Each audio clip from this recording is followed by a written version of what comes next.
The Great Rubbish Tip revolt tonight. Angry families who say their peaceful community's been dragged through the mud because of a persistent stench. A stench so foul it put one couple in hospital.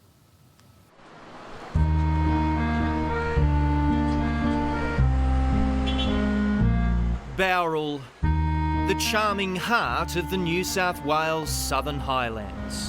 The place Don Bradman called home. But forget history, peace and tranquility, because something here is, well, on the nose. Foul.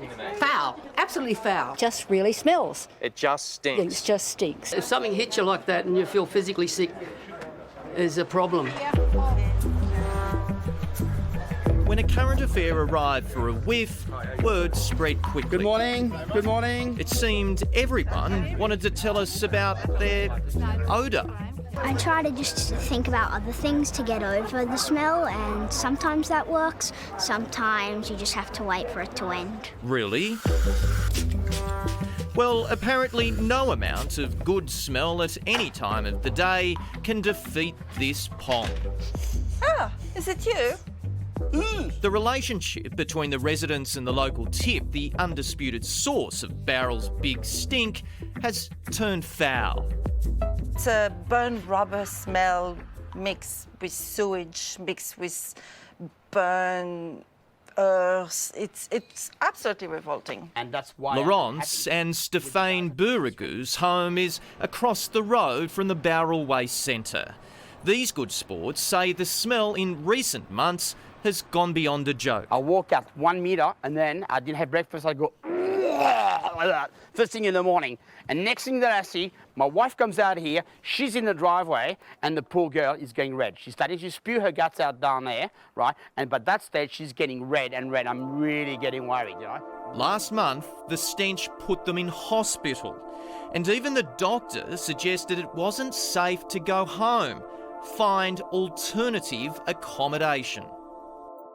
I would love to come here in the morning, have my cup of coffee, or, you know, in the evening, have a meal at door. Even my dogs don't even want to stay outside the whole day. You know, they go out, do their business, and up, they come back inside. So this is not living.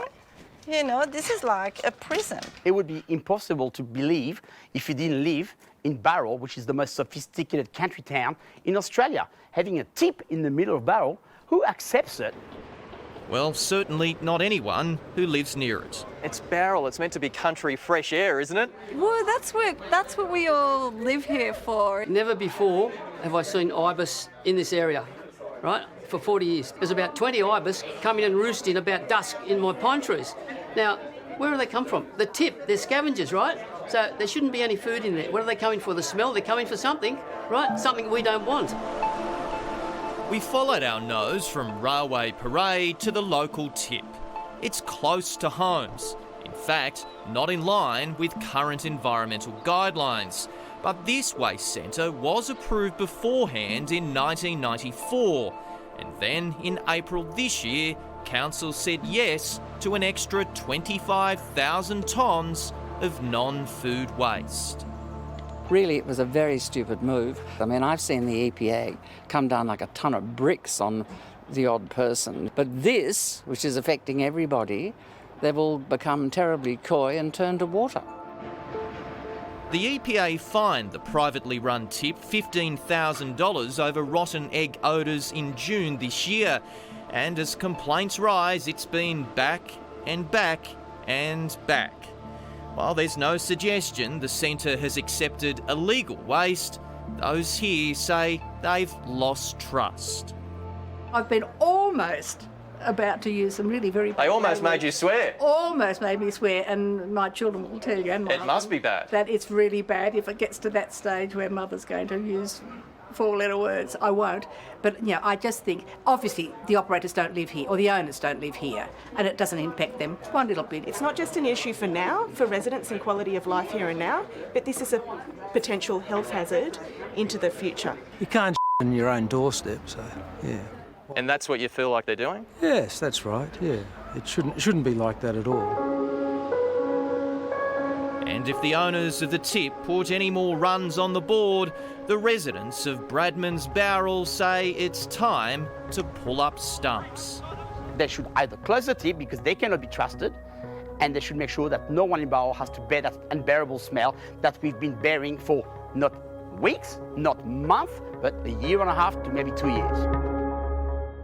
Now, the Environment Protection Authority says it's classified the odour as a high priority issue and will continue to monitor the company's efforts to reduce the smell. It sounds like a lot of watching and not much doing, doesn't it? Its statement is on our homepage.